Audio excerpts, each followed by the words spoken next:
On the table, a copy each of the following papers, Hindi and English versions, under Article 281 of the Constitution, Report for 2026 to 2031, Volume 1, Main Report of the 16th Finance Commission. 2. Report for 2026-2031, Volume 2, Annexures of the 16th Finance Commission. Number 3, explanatory memorandum as to the action taken on the recommendations contained in the above report.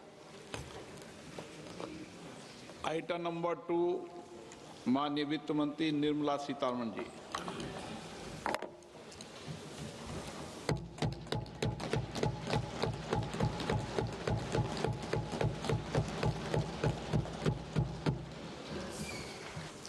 Honorable Speaker, sir, on the sacred occasion of Magh Purnima and the birth anniversary of Guru Ravidas, I present the budget for the year 2026-2027.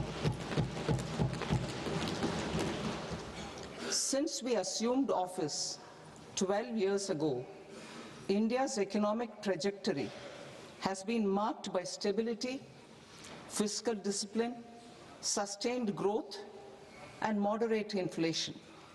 This is the result of conscious choices we have made, even in times heightened uncertainty and disruption.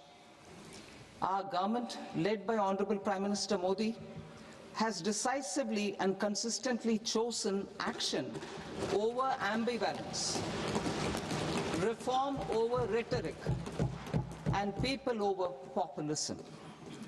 We have pursued far-reaching structural reforms, fiscal prudence and monetary stability, whilst maintaining a strong thrust on public investment. Keeping Atmanirbharta as a lodestar, we have built domestic manufacturing capacity, energy security, and reduced critical import dependencies. Simultaneously, we have ensured that citizens benefit from every action of the government, undertaking reforms to support employment generation, agricultural productivity, household purchasing power, and universal services to people.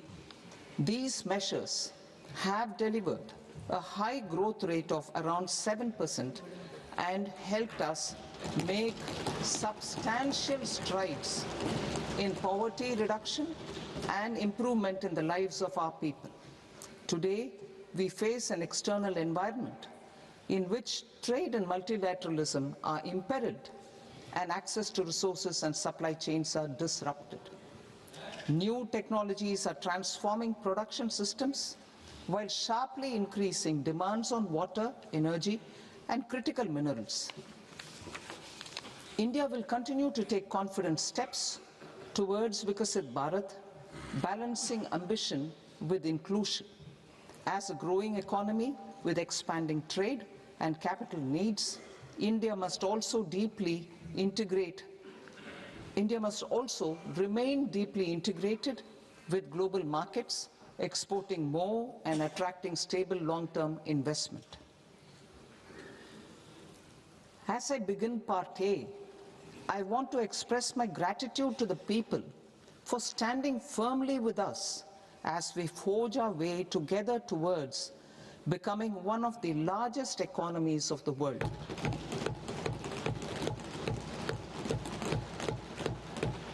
Our aim is to transform aspiration into achievement and potential into performance as we ensure that the dividends of growth reach every farmer, the scheduled caste, the scheduled tribes, the nomads, the youth, the poor, and the women. In Vikasit Bharat Young Leaders Dialogue 2026, several innovative ideas were shared with our Prime Minister, which have inspired many of the proposals, making this a unique Yuva Shakti-driven budget. Our government's sankalp is to focus on our poor, underprivileged, and the disadvantaged. To deliver on this sankalp, And given that this is the first budget prepared in Kartavya Bhavan, we are inspired by three Kartavya. Our first Kartavya is to accelerate and sustain economic growth by enhancing productivity and competitiveness and building resilience to volatile global dynamics. Our second Kartavya is to fulfill aspirations of our people and build their capacity, making them strong partners in India's path to prosperity. Our third Kartavya, aligned with our vision of Sabka Saath, Sabka Vikas, is to ensure that every family, community, region and sector has access to resources, amenities and opportunities for meaningful participation. This threefold approach requires a supportive ecosystem. The first requirement is to sustain the momentum of structural reforms, continuous, adaptive and forward-looking. Second, a robust and resilient financial sector is central to mobilizing savings, allocating capital efficiently and managing risks. Third, cutting-edge technologies, including AI applications, can serve us as force multipliers for better governance. Reform Express. Our government has undertaken comprehensive reforms towards creating employment, boosting productivity, and accelerating growth. After the Prime Minister's announcement on Independence Day in 2025, over 350 reforms have been rolled out. This includes GST simplification, notification of labor codes, and rationalization of mandatory quality control orders. High-level committees have been formed, and in parallel, the central government is working with the state governments on deregulation and reducing compliance requirements. The Reform Express is well on its way and will maintain its momentum to help us fulfill our Kartavya. I now move to specific proposals. Under our first Kartavya, to accelerate and sustain economic growth, I propose interventions in 6 areas. 1. Scaling up manufacturing in 7 strategic and frontier sectors. 2. Rejuvenating legacy industrial sectors. 3. Creating champion MSMEs. 4. Delivering a powerful push for infrastructure.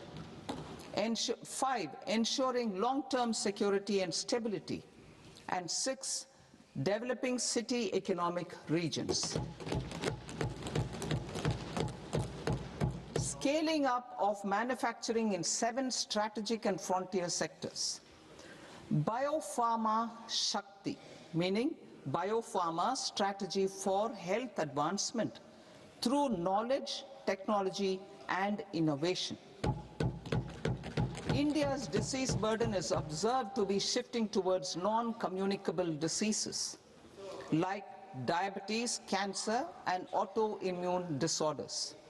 Biologic medicines are key to longevity and quality of life at affordable costs. To develop India as a global biopharma manufacturing hub,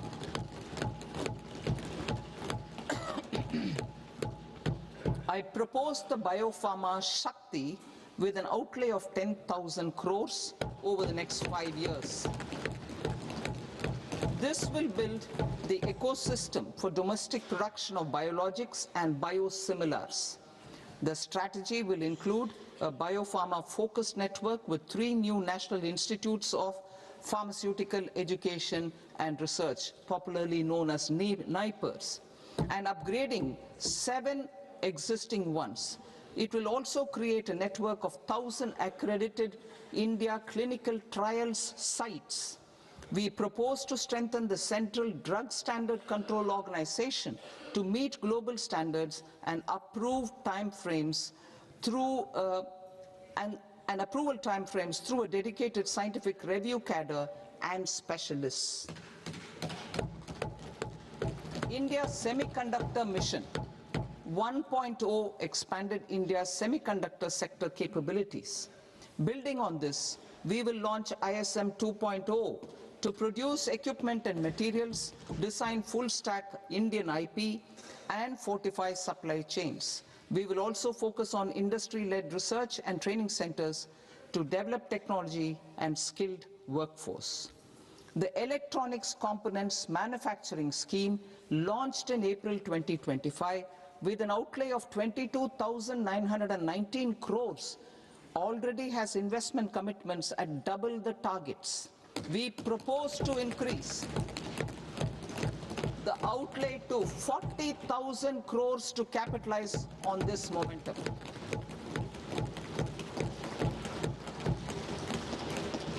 A scheme for rare earth permanent magnets was launched in 2025 November. We now propose to support the mineral-rich states of Odisha, Kerala, Andhra Pradesh and Tamil Nadu to establish dedicated rare earth corridors to promote mining, processing, research and manufacturing. To enhance domestic chemical production and reduction import dependency and reduce import dependency, we will launch a scheme to support states in establishing 3 dedicated chemical parks through challenge route on a cluster-based plug-and-play model. Strong capital goods.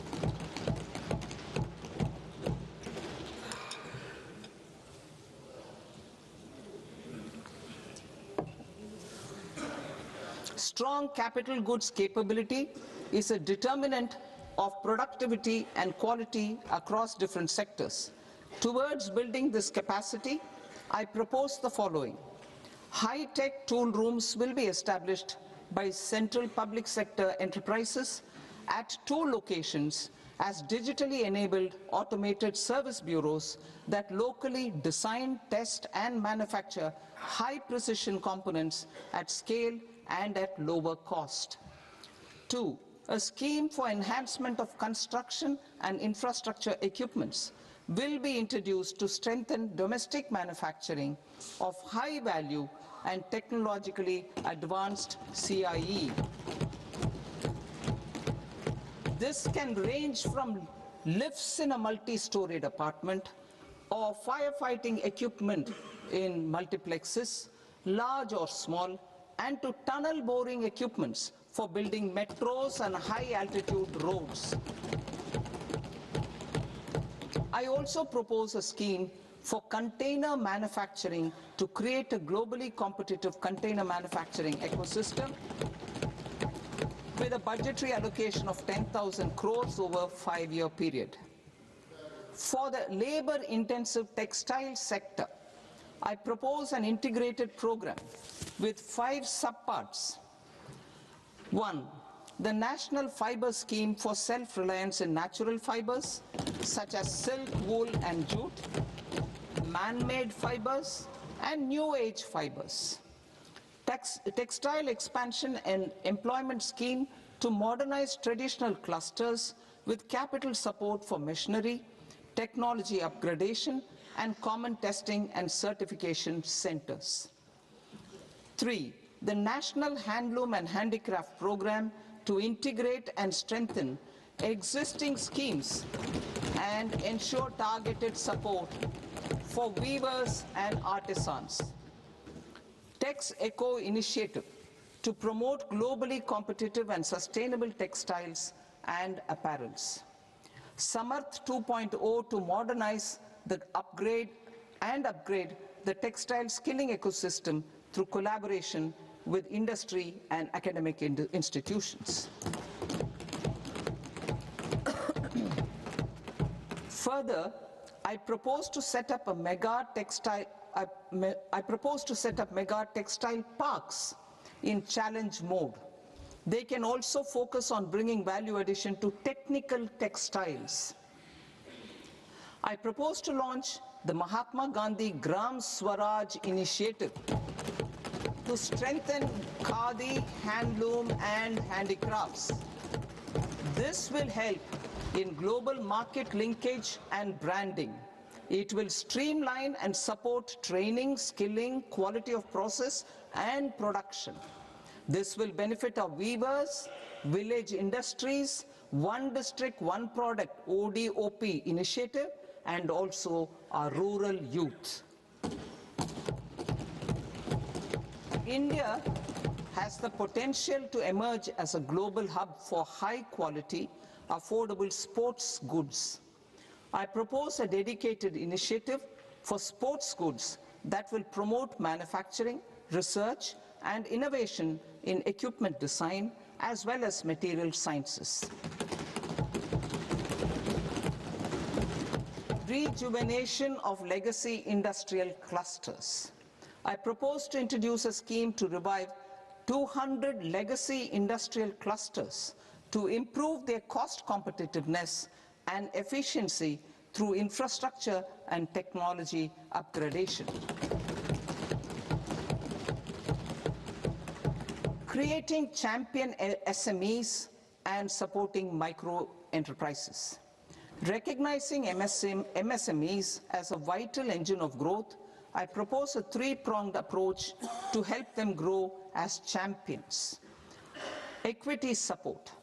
I propose to introduce a dedicated 10,000 crores SME growth fund to create future champions, incentivizing enterprises based on select criteria. I also propose to top up the Self-Reliant India Fund set up in 2021 with 2,000 crores to continue support to micro enterprises and maintain their access to risk capital. Liquidity support. With TREDS, more than 7 lakh crore has been made available to MSMEs. To leverage its full potential, I propose 4 measures. 1. Mandate TREDS as the transaction settlement platform for all purchases from MSMEs by CPSEs, serving as a benchmark for other corporates. 2. Introduce a credit guarantee support mechanism through CGT-MSE for invoice discounting on TREDS platform. 3. Link GEM with TREDS for sharing information with financiers about government purchases from MSMEs, encouraging cheaper and quicker financing. 4. Introduce TREDS receivables as asset-backed securities, helping develop a secondary market, enhancing liquidity and settlement of transactions. Professional support. Government will facilitate professional institutions such as the ICAI, ICSI, ICMAI to design short-term modular courses and practical tools to develop a cadre of corporate mitras, especially in Tier 2 and Tier 3 towns. These accredited para-professionals will help MSMEs meet compliance requirements at affordable costs. Infrastructure. During this past decade, our government has undertaken several initiatives for large-scale enhancement of public infrastructure, including through new financing instruments such as Infrastructure Investment Trust (InvITs) and Real Estate Investment Trust (REITs), and institutions like NIIF and NABFID. We shall continue to focus on developing infrastructure in cities with over 5 lakh population, that is Tier 2, Tier 3 cities, which have expanded to become growth centers.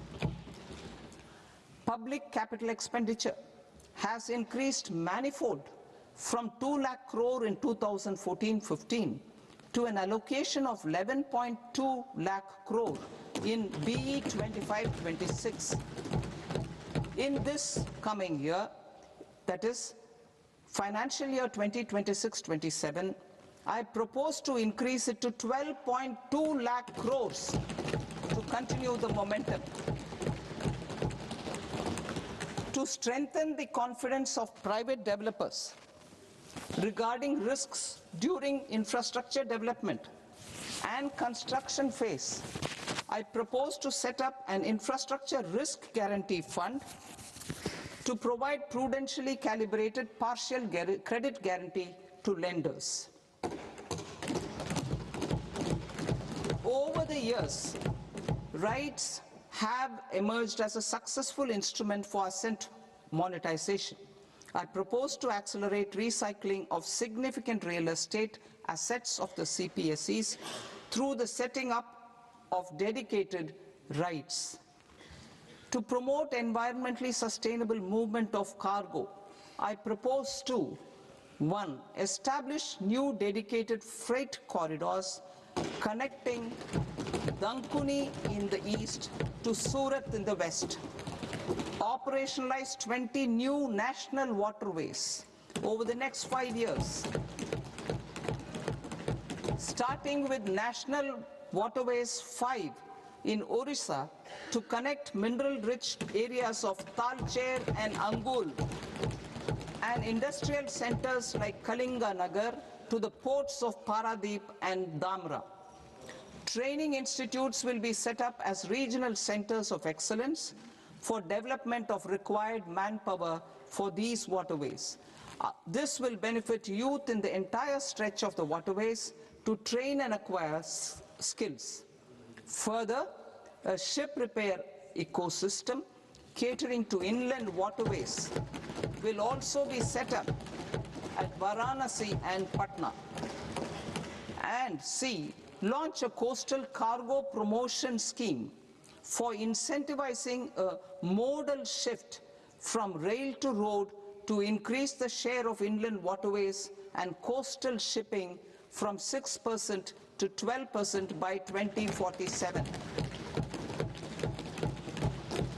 To enhance last mile and remote connectivity and promote tourism, I propose to give incentives to indigenize manufacturing of seaplanes. A seaplane VGF scheme will be also introduced to provide support for operations. Carbon capture, utilization and storage. Aligning with the roadmap launched in December 2025, the carbon capture,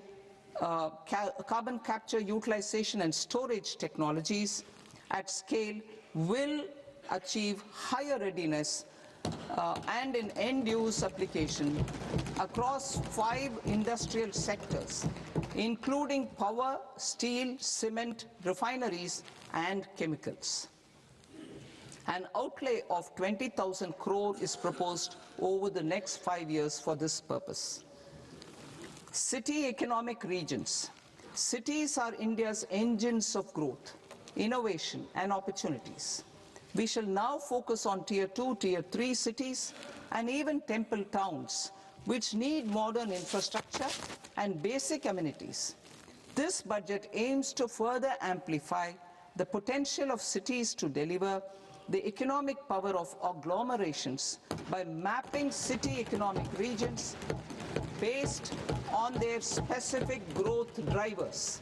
An allocation of 5,000 crore per CER over 5 years is proposed for implementing their plans through a challenge mode with a reform-cum-result-based financing mechanism. In order to promote environmentally sustainable passenger systems, we will develop 7 high-speed rail corridors between cities as growth connectors, namely Mumbai to Pune, Pune to Hyderabad, Hyderabad to Bengaluru, Hyderabad to Chennai, Chennai to Bengaluru, Delhi to Varanasi, Varanasi to Siliguri.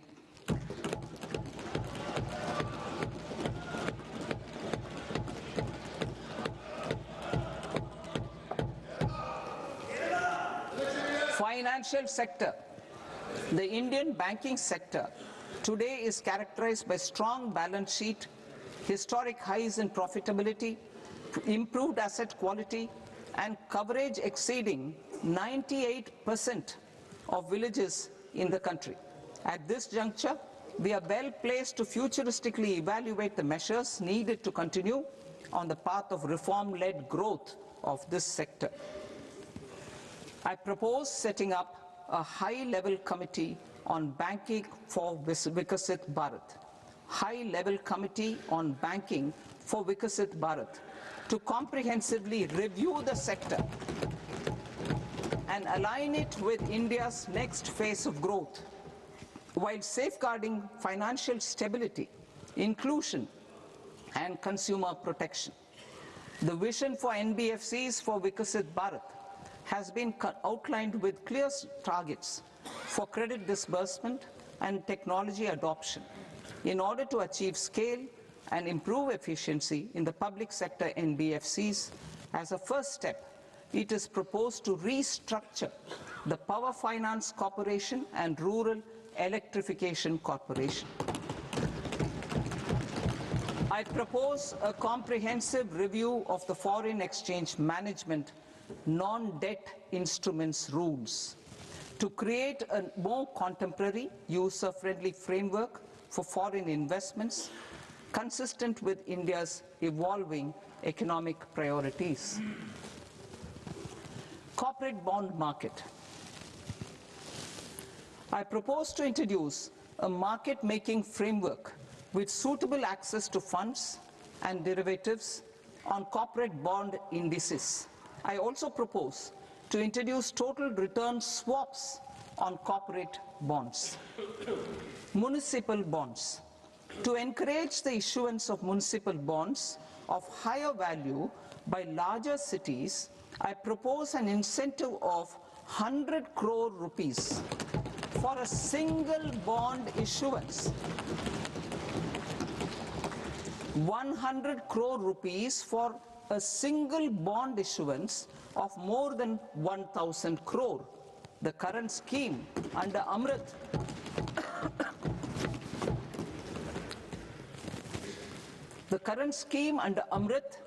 which incentivizes issuances up to 200 crores only, will also continue to support smaller and medium towns.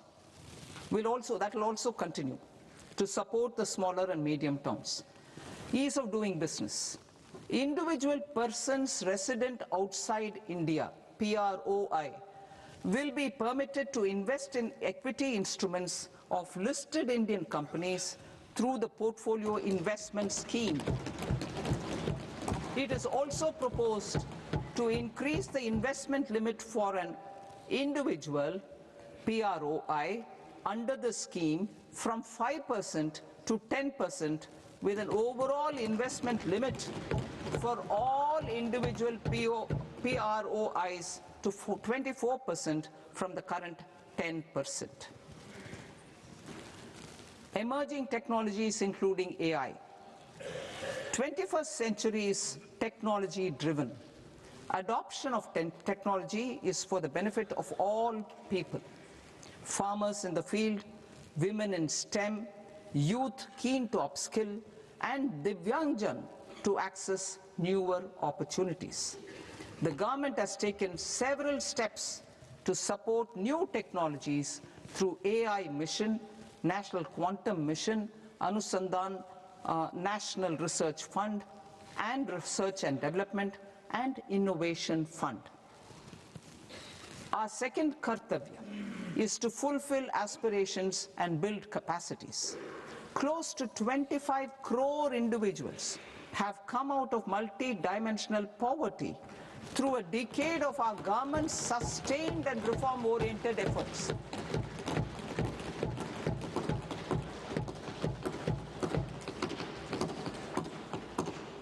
Our government has therefore decided to place a renewed emphasis on the service sector to provide a pathway to fulfilling aspirations of a youthful India with the following measures. I propose to set up a high-powered Education to Employment and Enterprises Standing Committee to recommend measures that focus on services sector as a core driver of Vikasit Bharat. This will make us a global leader in services with a 10% global share by 2047. The committee will prioritize areas to optimize the potential for growth, employment, and exports. They will also assess the impact of emerging technologies, including AI, on jobs and skill requirements and propose measures thereof. To create a range of skilled career pathways, a new range of skilled career pathways for our youth, I propose interventions in the following sectors. Health. Existing institutions for allied health professionals will be upgraded and new AHP institutions established in private and government sectors. This will cover 10 selected disciplines, including optometry, radiology, anesthesia, OT technology, applied psychology and behavioral health, and add 1 lakh AHPs over the next 5 years. A strong care system covering geriatric and allied care services will be built. A variety of NSQF aligned programs will be developed to train multi-skilled caregivers, combining core care and allied skills such as wellness, yoga, and operation of medical assistive devices. In the coming year, 1.5 lakh caregivers will be trained.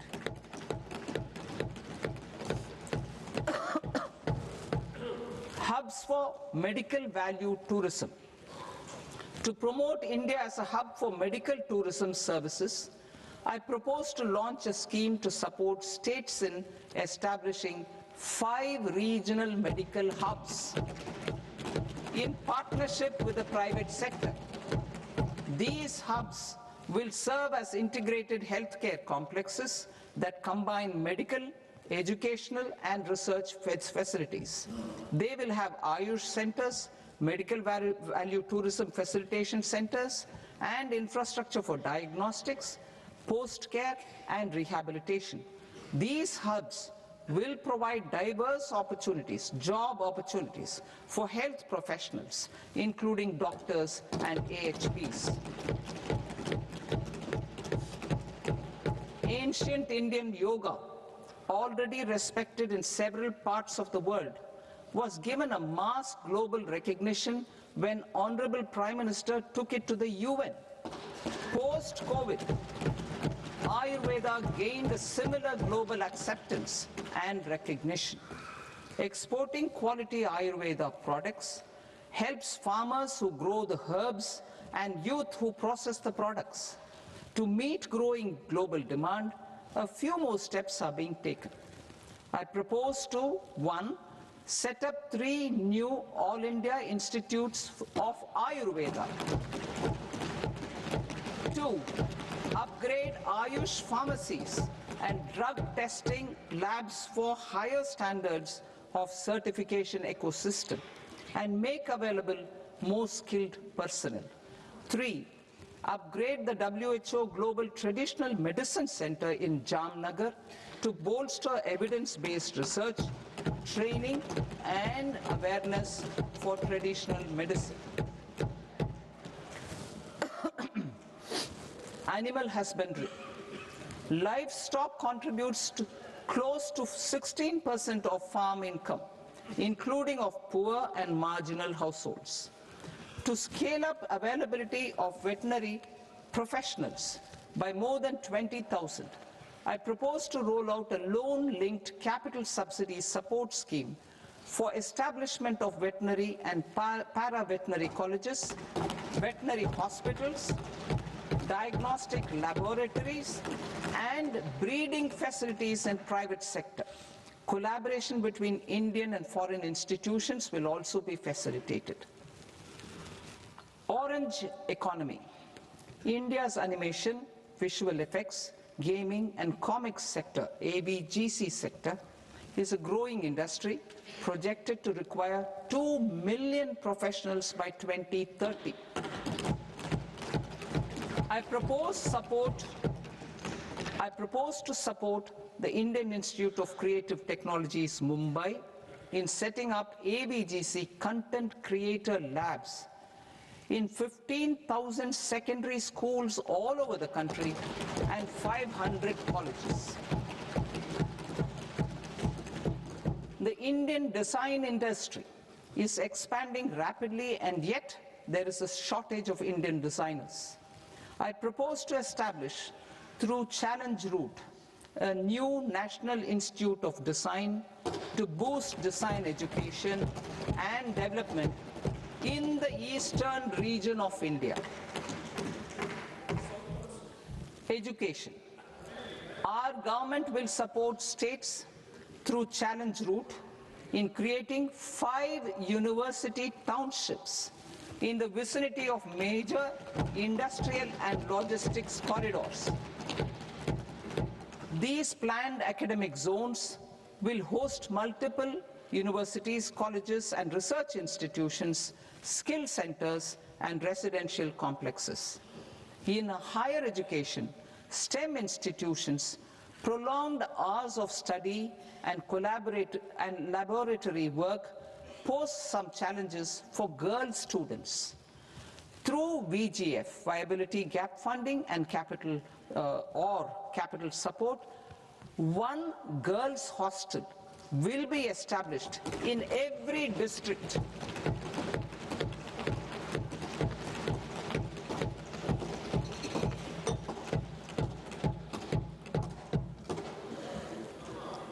To promote astrophysics and astronomy via immersive experiences.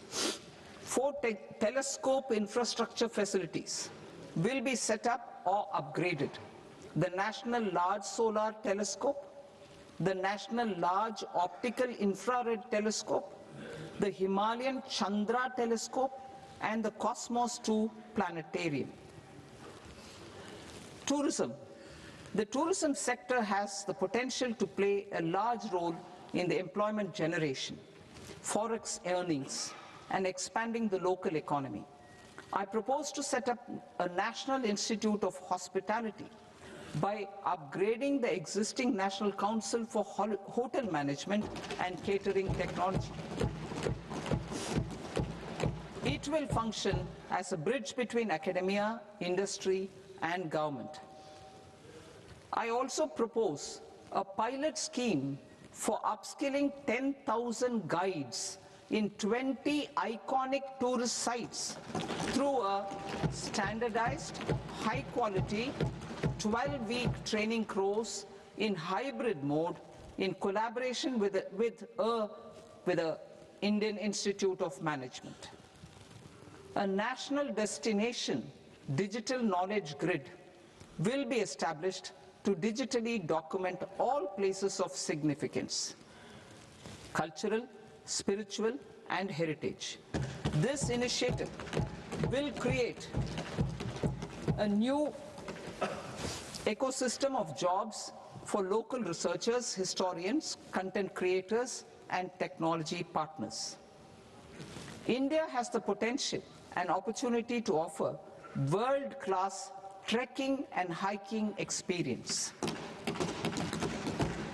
We will develop ecologically sustainable mountain trails in Himachal Pradesh, Uttarakhand, and Jammu Kashmir. Also in Araku Valley in the Eastern Ghats and Podigai Malai in the Western Ghats. Turtle trails along key nesting sites in the coastal areas of Odisha, Karnataka, and Kerala. And 3 bird watching trails along the Pulikat Lake in Andhra Pradesh, Tamil Nadu. It's on the border. Under the visionary leadership of Honorable Prime Minister, we established the International Big Cat Alliance in 2024. This year, India is hosting the first ever Global Big Cat Summit, where heads of governments and ministers from 95 range countries will deliberate on collective strategies for conservation. Heritage and culture tourism. I propose to develop 15 archaeological sites, including Lothal, Dolavira, Rakhi Gadi, Adichanallur, Saranath, Hastinapur, and Leh Palace into vibrant experiential cultural destinations.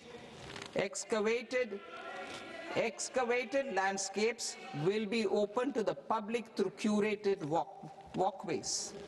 Immersive storytelling skills and technologies will be introduced to help conservation labs, interpretation centers, and guides. The sports sector provides multiple means of employment, skilling, and job opportunities. Taking forward the systematic nurturing of sports talent, which is set in motion through the Khelo India program earlier, I propose to launch a Khelo India mission to transform the sports sector over the next decade. The mission will facilitate an integrated talent development pathway supported by training centers, which are foundational, intermediate, and elite levels. B, systematic development of coaches and support staff. C, integration of sports science and technology. D, competitions and leagues to promote sports culture and provide platforms. And E, development of sports infrastructure for training and competition. Our third Kartavya aligns with our vision of Sabka Saath, Sabka Vikas towards Vikasit Bharat. This requires targeted efforts for 1, increasing farmer incomes through productivity enhancement and entrepreneurship, with special attention to small and marginal farmers. B, empowering Divyangjan through access to livelihood opportunities, training, and high-quality assistive devices. C, empowering the vulnerable to access mental health and trauma care. D, focus on the Purvodaya states and the Northeast region to accelerate development and employment opportunities. Fisheries. We will undertake initiatives for integrated development of 500 reservoirs and Amrit Sarovars. 2, strengthen the fisheries value chain in coastal areas and enable market linkages involving startups and women-led groups together with fish farmer producer organizations. Animal husbandry. To provide quality employment opportunities in rural and peri-urban areas, we will support the animal husbandry sector in entrepreneurship development through A, a credit-linked subsidy program, B, scaling up and modernization of livestock enterprises, C, enhanced creation of livestock, dairy, and poultry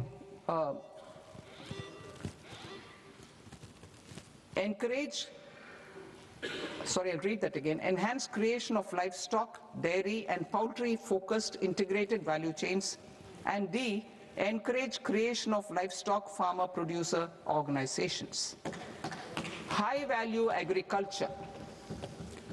To diversify farm outputs, increase productivity, enhance farmers' incomes, and create new employment opportunities, we will support high-value crops such as coconut, sandalwood, cocoa, cashew in the coastal areas, agar trees in northeast, and nuts such as almonds, walnuts, and pine nuts in our hilly regions. All of them will be supported. India is the world's largest producer of coconuts. About 30 million people, including nearly 10 million farmers, depend on coconuts for their livelihood. To further enhance competitiveness in coconut production, I propose a coconut promotion scheme to increase production and enhance productivity through various interventions, including replacing and non-productive trees with new saplings or plants or varieties in major coconut growing states.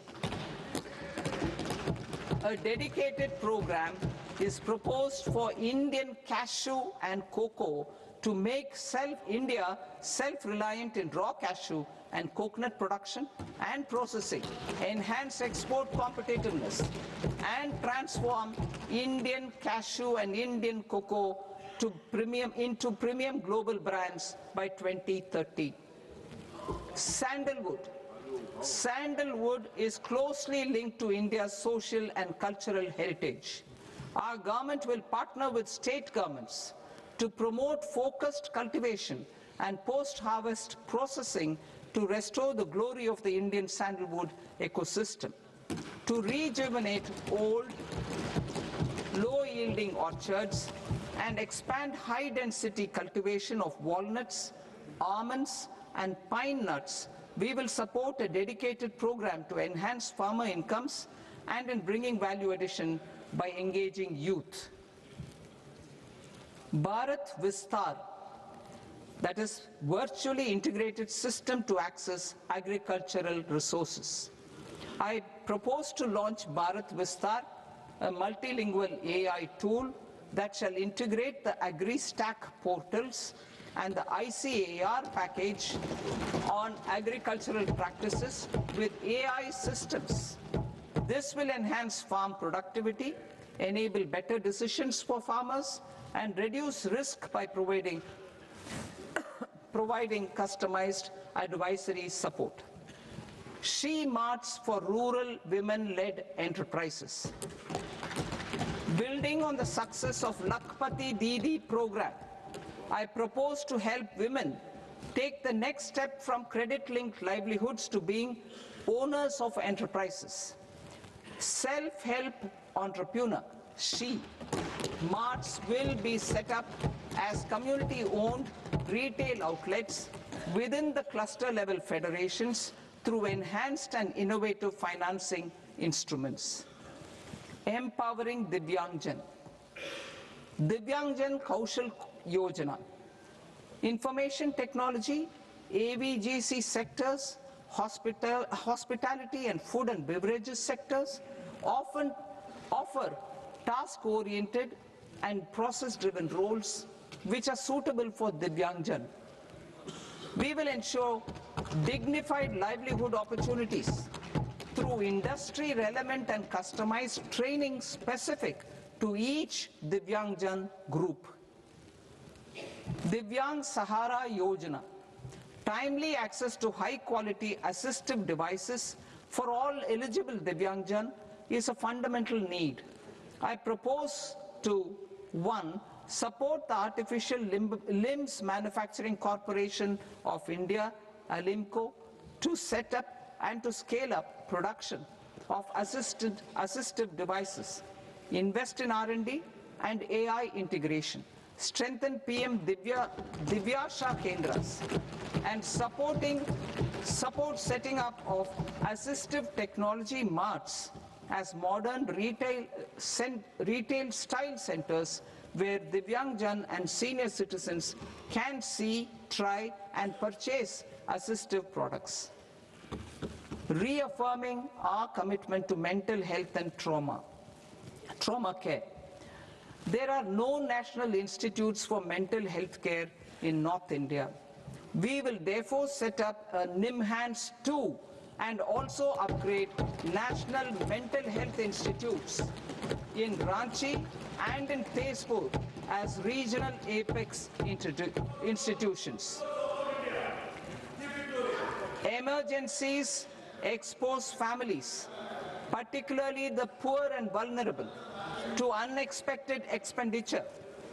We will strengthen and increase these capacities by 50% in district hospitals by establishing emergency and trauma care centers. Focus on Purvodaya states and northeastern regions. Purvodaya, I propose the development of an integrated East Coast industrial corridor with a well-connected node at Durgapur, creation of 5 tourism destinations in 5 Purvodaya states, and the provision of 4,000 e-buses. Buddhist sites in northeastern region. The northeastern region is a civilizational confluence of Theravada and Mahayana or Vajrayana traditions. I propose to launch a scheme for development of Buddhist circuits in Arunachal Pradesh, Sikkim, Assam, Manipur, Mizoram, and Tripura. The scheme will cover preservation of temples and monasteries, pilgrimage interpretation centers, connectivity, and pilgrim amenities. 16th Finance Commission. On 17th November 2025, the 16th Finance Commission submitted its report to the President. As mandated under Article 281 of the Constitution, the government is to lay the report along with the explanatory memorandum on the action taken report on the recommendations of the Commission in Parliament, which, Sir, Honourable Speaker, you've allowed me to do at the commencement of this session. The government has accepted the recommendation of the Commission to retain the vertical share of devolution at 41%. As recommended by the Commission, I have provided 1.4 lakh crores of rupees to the states for the year 2026-2027 as Finance Commission grants. These include rural and urban local body and disaster management grants. Fiscal consolidation. Government has been delivering on our fiscal commitments consistently without compromising on social needs. To strive towards accepted standards of fiscal management in Budget 25-26, I had indicated that the central government would target reaching a debt to GDP ratio of 50 plus or minus 1% by 2030-31. In line with this, the debt to GDP ratio is estimated to be 55.6% of GDP in BE 26-27. compared to 56.1% of GDP in RE 25-26. A declining debt to GDP ratio will gradually free up resources for priority sector lending and expenditure by reducing the outgo on interest payments. One of the main operational instruments for debt targeting is the fiscal deficit. I am happy to inform this august House that I fulfilled my commitment made in 2021-2022 to reduce fiscal deficit below 4.5% of GDP by 25-26. In RE 25-26, the fiscal deficit has been estimated at par with BE of 2025-26 at 4.4% of GDP. In line with the new fiscal prudence path of debt consolidation, the fiscal deficit in BE 26-27 is estimated to be 4.3% of the GDP.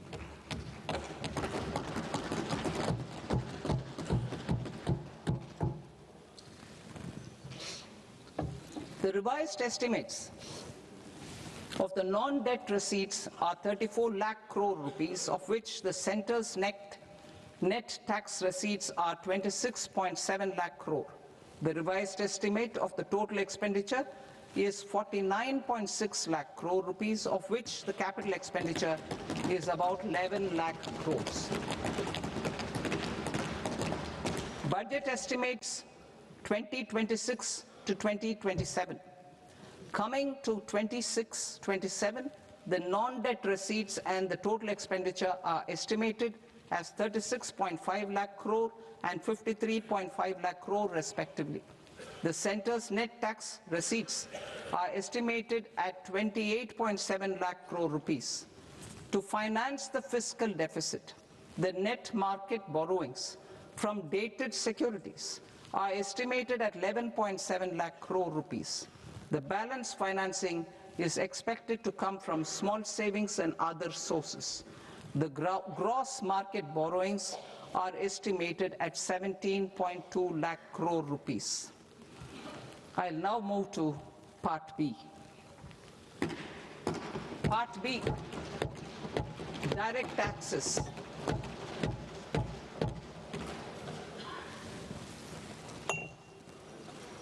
Honorable Speaker, sir, I now present my proposals on direct taxes.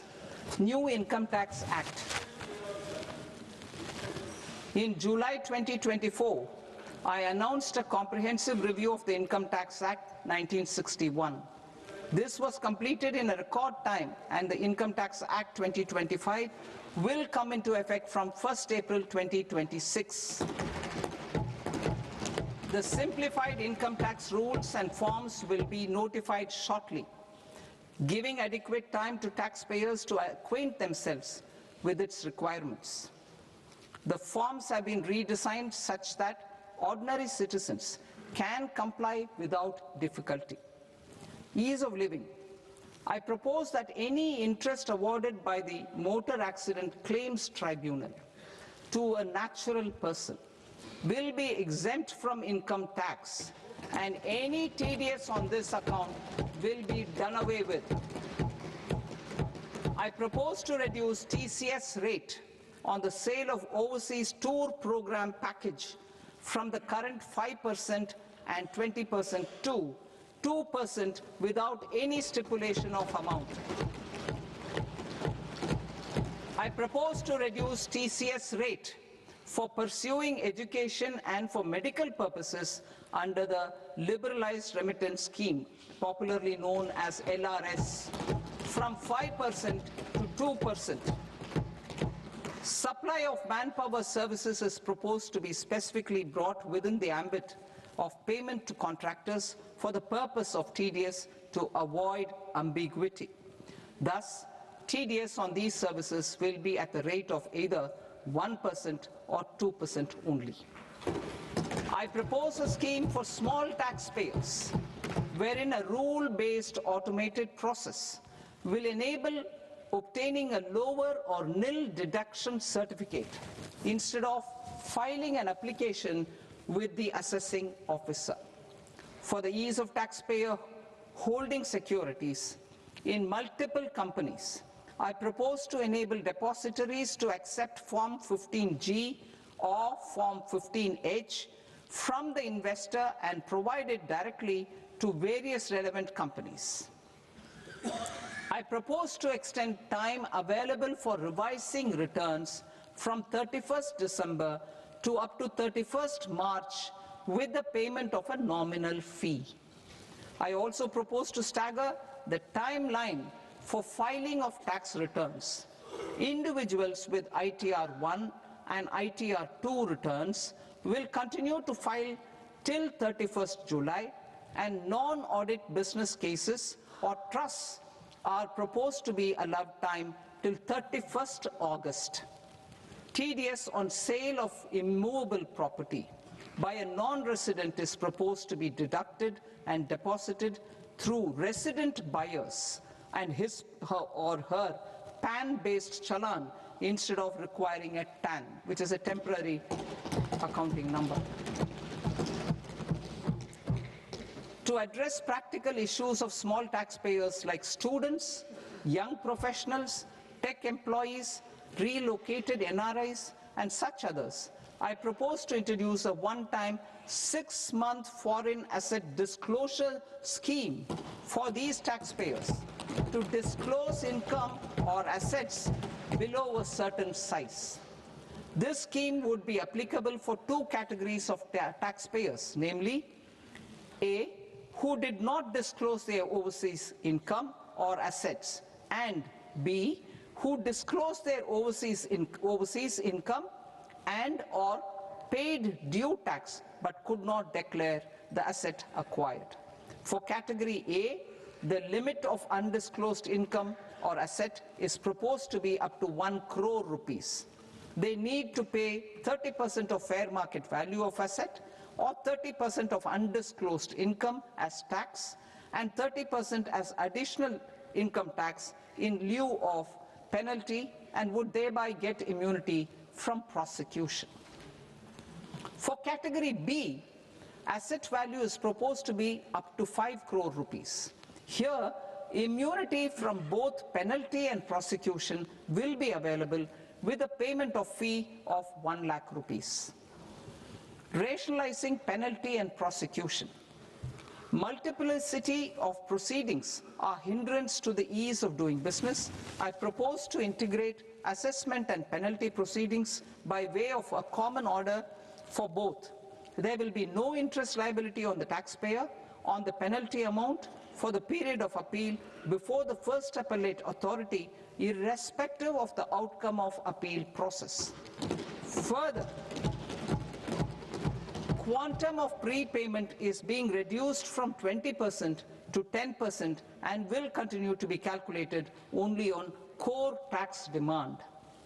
As an additional measure for reducing litigation, I propose to allow taxpayers to update their returns even after reassessment proceedings have been initiated, and an additional 10% tax rate over and above the rate applicable for the relevant year. The assessing officer will then use only this updated return in his proceedings. There is already a framework for immunity from penalty and prosecution in the cases of underreporting. I propose to apply this framework for immunity to misreporting too. However, in such a case, the taxpayer will need to pay 100% of the tax amount as an additional income tax over and above the tax and interest due.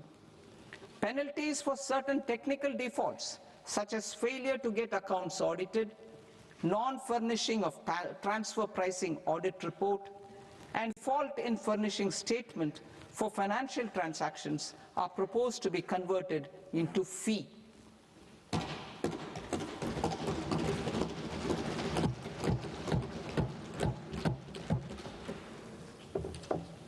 I propose to rationalize prosecution framework under Income Tax Act while maintaining a careful balance for deterrence in some serious offence. Non-production of books of account and documents and requirement of TDS payment where payment is made in kind are being decriminalized. Further, minor offences will attract fine only. The remaining prosecutions will be graded commensurate with the quantum of offence. They will entail only simple imprisonment with maximum imprisonment reduced to 2 years and power to courts to convert even those into fines. There is no penalty. There is no penalty presently for non-disclosure of non-immovable foreign assets with aggregate value less than 20 lakh rupees. I propose to also provide them with immunity from prosecution with retrospective effect from 1/10/2024.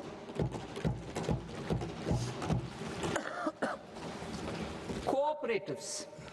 Deduction is already allowed to a primary cooperative society engaged in supplying milk, oilseeds, fruits or vegetables raised or grown by its members. I propose to extend this deduction to also include supply of cattle feed and cotton seed produced by its members. I propose to allow inter-cooperative society dividend income as deduction under the new tax regime to the extent it is further distributed to its members.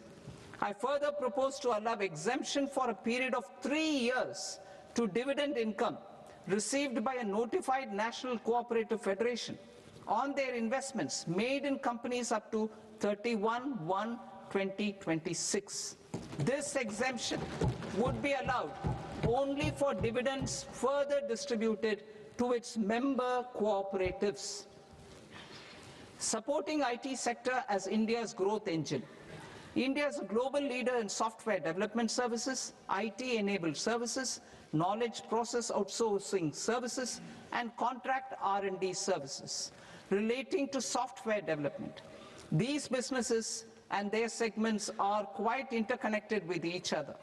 All these services are proposed to be clubbed under a single category of information technology services with a common safe harbor margin of 15.5% applicable to all.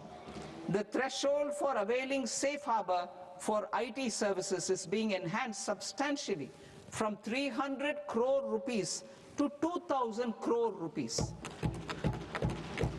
Safe harbor for IT services shall be approved by an automated rule-driven process without any need for tax officer to examine and accept the application. Once applied by an IT services company, the same safe harbor can be continued for a period of 5 years at a stretch at its choice. For IT services companies who want to conclude advanced pricing agreement, APA, I propose to fast-track unilateral APA process for IT services and endeavor to conclude it within a period of 2 years. The period of 2 years can be extended by a further period of 6 months on taxpayers' request. I propose to extend the facility of modified returns available to the entity entering APA to its associated entities also. Attracting global business and investment. Recognizing the need to enable critical infrastructure and boost investment in data centers, I propose to provide tax holiday till 2047 to any foreign company that provides cloud services to customers globally by using data center services from India. It will, however, need to provide services to Indian customers through an Indian reseller entity. I also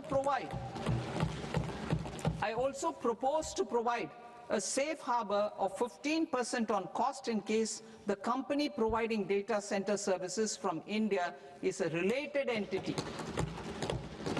To harness the efficiency of just-in-time logistics for electronic manufacturing, I propose to provide safe harbor to non-residents for component warehousing in a bonded warehouse at a profit margin of 2% of the invoice value.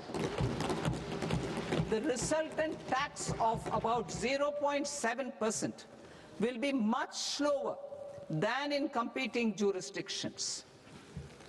To provide fillip to toll manufacturing in India, I propose to provide exemption from income tax for 5 years to any non-resident who provides capital goods, equipment, or tooling to any toll manufacturer in a bonded zone.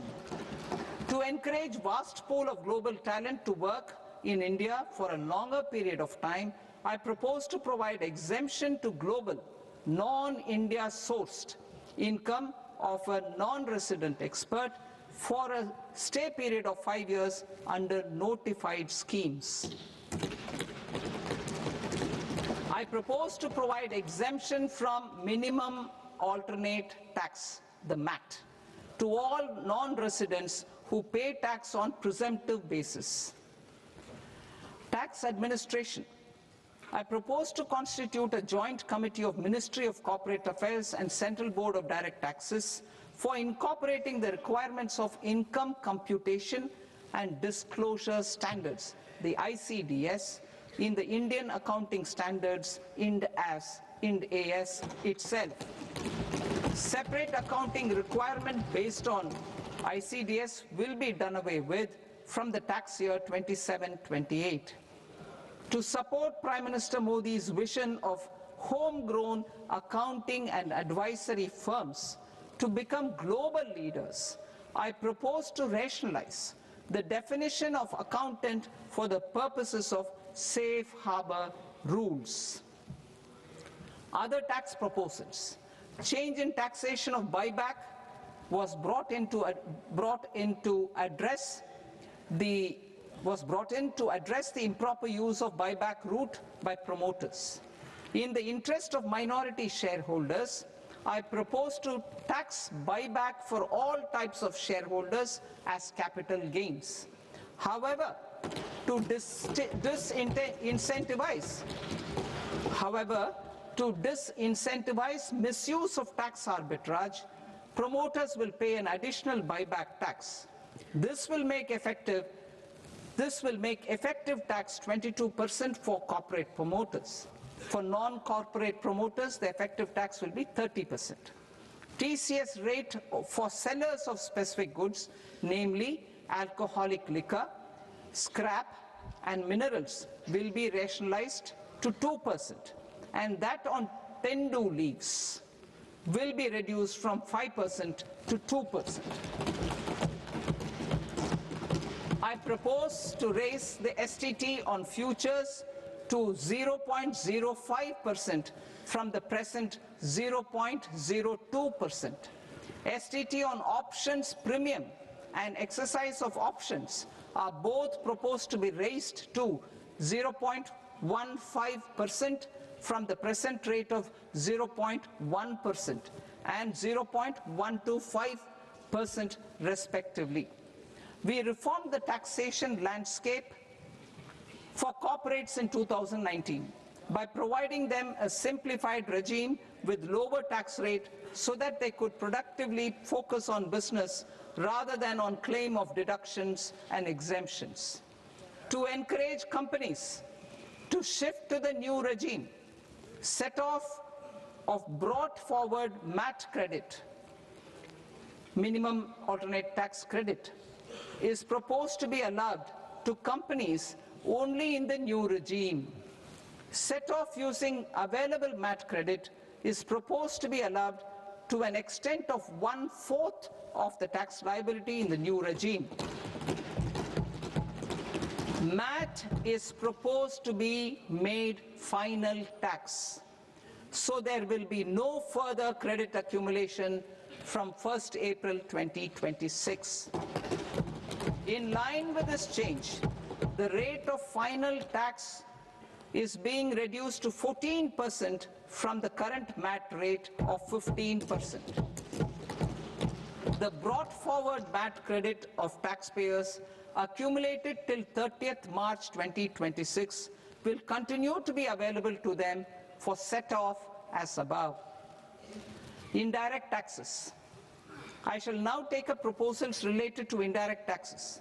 My proposals for customs and central excise aim to further simplify the tariff structure, support domestic manufacturing, promote export competitiveness, and correct inversion in duty.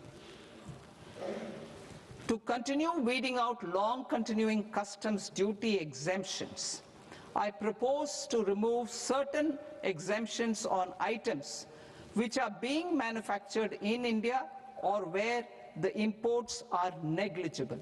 Similarly, to further simplify the process of ascertaining the rate of duty applicable on a particular item, I propose to incorporate certain effective rates in various customs notifications to the tariff schedule itself. I shall now take up sector-specific proposals. Promotion of exports of marine, leather, and textile products. I propose to increase the limit for duty-free imports of specified inputs used for processing seafoods for export from the current 1% to 3% of FOB value of the previous year's export turnover. I also propose to allow duty-free imports of specified inputs, which is currently available for exports of leather or synthetic footwear, to exports of shoe uppers as well. I propose to extend the time period for export of final product from the existing 6 months to 1 year for exporters of leather or textile garments, leather or synthetic footwear, and other leather products. Energy transition and security. I propose to extend the basic customs duty exemption given to capital goods used for manufacturing lithium-ion cells for batteries to those used for manufacturing lithium-ion cells for battery energy storage systems also. I propose to exempt basic customs duty on import of sodium antimonate for use in manufacture of solar glass. Nuclear power. I propose to extend the existing basic customs duty exemption on imports of goods required for nuclear power projects till the year 2035 and expand it for all nuclear plants irrespective of their capacity. Critical minerals. It is proposed to provide basic customs duty exemption to the import of capital goods required for the processing of critical minerals in India. Biogas blended CNG. I propose to exclude the entire value of biogas while calculating the central excise duty payable on biogas blended CNG. Civil and defense aviation. I propose to exempt basic customs duty on components and parts required for the manufacture of civilian training and other aircrafts. It is proposed to exempt basic customs duty on raw materials imported for the manufacture of parts of aircraft to be used in maintenance, repair, or overall requirements by units in the defense sector. Electronics. To deepen value addition in the consumer electronics sector, I propose to exempt basic customs duty on specified parts used in the manufacture of microwave ovens. Special economic zone. To address the concerns arising about utilization of capacity by manufacturing units in the special economic zones due to global trade disruptions, I propose as a special one-time measure to facilitate sales by eligible manufacturing units in SEZs to the domestic tariff area at concessional rates of duty. The quantity of such sales will be limited to a prescribed proportion of their exports. Necessary regulatory changes will be undertaken to operationalize the measures while ensuring level playing field for the units working in the DTA. Ease of living. To rationalize the customs duty structure for goods imported for personal use, I propose to reduce the tariff rate on all dutiable goods imported for personal use from 20% to 10%. To provide relief to patients, particularly those suffering from cancer, I propose to exempt basic customs duty on 17 drugs or medicines. I propose also to add 7 more rare diseases for the purposes of exempting import duties on personal imports of drugs, medicines, and food for special medical purposes used in their treatment. Customs process. India's role and share in the global trade is poised for a major leap in line with our ambition and journey towards Vikasit Bharat. In this regard, I propose many measures for custom processes to have minimal intervention for smoother and faster movement of goods and greater certainty to the trade. Trust-based systems. I propose to enhance duty deferral period for Tier 2 and Tier 3 authorized economic operators, known as AEOs, from 15 days to 30 days. I propose to provide eligible manufacturer importers the same duty deferral facility. This should encourage them to get themselves accredited as a full-fledged Tier 3 AEO in due course. To provide greater certainty and for better business planning, I propose to extend validity period of advance ruling binding on customs from the present 3 years to 5 years. In the spirit of the whole of government approach,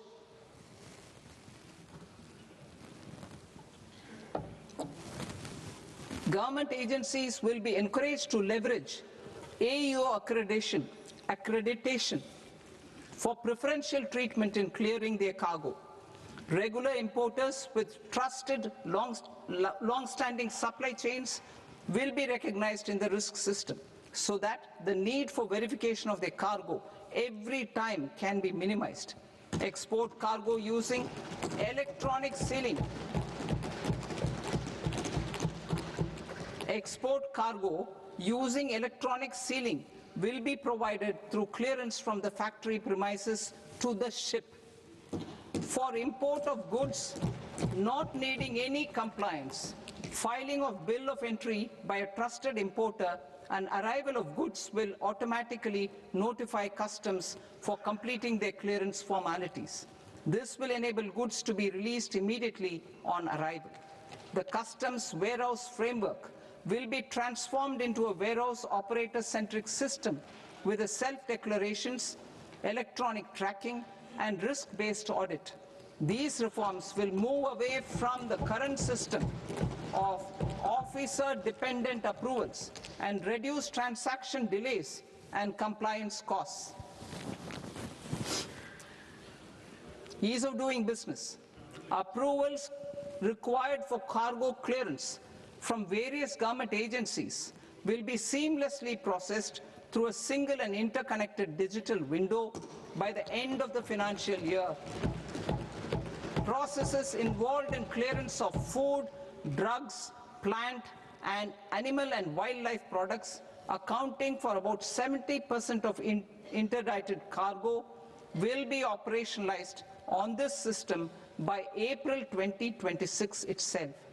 For goods not having any compliance requirement, clearance will be done by customs immediately after online registration is completed by the importer, subject to the payment of duty. Customs integrated system will be rolled out in 2 years as a single integrated and scalable platform for all customs processes.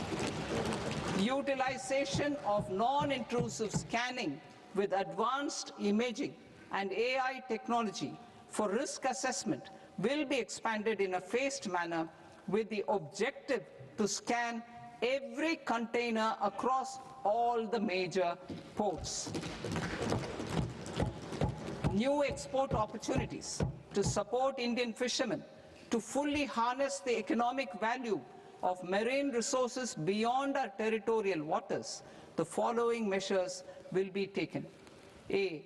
Fish catch by an Indian fishing vessel in exclusive economic zone or on the high seas will be made free of duty.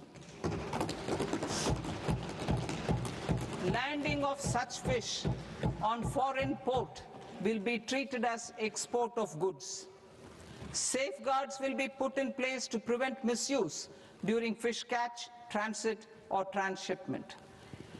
To support aspirations of India's small businesses, artisans, and startups to access global markets through e-commerce, I am pleased to announce complete removal of the current value cap of 10 lakh rupees per consignment on courier exports. In addition, handling of rejected and returned consignments will be improved with effective use of technology for identifying such consignments. I propose to revise provisions governing baggage clearance during international travel to address genuine concerns of passengers. The revised rules will enhance duty-free allowances in line with the present-day travel realities and provide clarity in temporary carriage of goods brought in or taken out. There are honest taxpayers who are willing to settle disputes by paying all their dues, but they get deterred due to negative connotation associated with penalty. They will now be able to close cases by paying an additional amount in lieu of penalty. Honorable Speaker, sir, with this, I commend the budget to this august House. Jai Hind.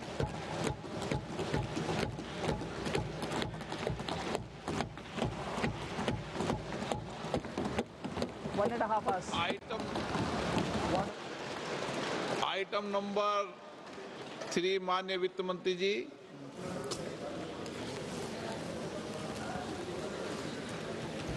Item number 2, sir. 3। Sir, with your permission, I rise to lay on the table of the following statements under Section 3, 1 of the Fiscal Responsibility and Budget Management Act of 2003. Medium-term fiscal policy cum fiscal policy strategy statement and macroeconomic framework statement. Item number 4 माननीय वित्त मंत्री जी। Sir, with your permission, I move for leave to introduce the Finance Bill 2026. प्रश्न ये कि विधेयक को पुनर्स्थापित करने की अनुमति प्रदान की जाए। जो सदस्य इस पक्ष में हाँ गए, जो सदस्य विरोध में ना गए, मेरे विचार में निर्णय हाँ वालों के पक्ष में हाँ वालों के पक्ष में अनुमति प्रदान की जाती है। माननीय मंत्री जी, अब विधेयक पुनर्स्थापित करें। Sir, I introduce the bill. माननीय सदस्यगण, आपको सूचित किया जाता है कि माननीय वित्त मंत्री जी के बजट भाषण की कॉपी पब्लिकेशन काउंटर पर ली जाती है। बजट भाषण और बजट से संबंधित दस्तावेज आपके मोबाइल फोन और मेंबर पोर्टल्स पर ही उपलब्ध है। सभा की कार्रवाई कल सोमवार दिनांक 2 फरवरी 2026 को प्राप्त 11 बजे तक के लिए स्थगित की जाती है।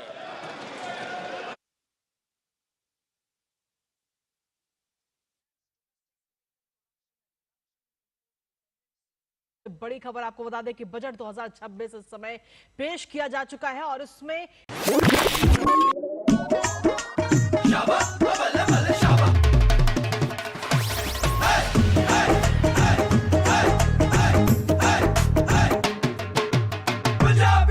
डीडी पंजाबी, रंग पंजाबी। हमारे ये ऑफिस, हमारा सारा बिजनेस 2 दिन में शट डाउन हो जाएगा। तुम्हारा बाप खड़े खड़े नीलाम हो जाएगा। कान खोलकर सुन ले कि मैं तुझे उस बंगालन से शादी नहीं करने दूंगी। और मैं भी आपके लालच के लिए किसी अमीर लड़की के साथ अपनी जिंदगी बर्बाद नहीं करूंगा।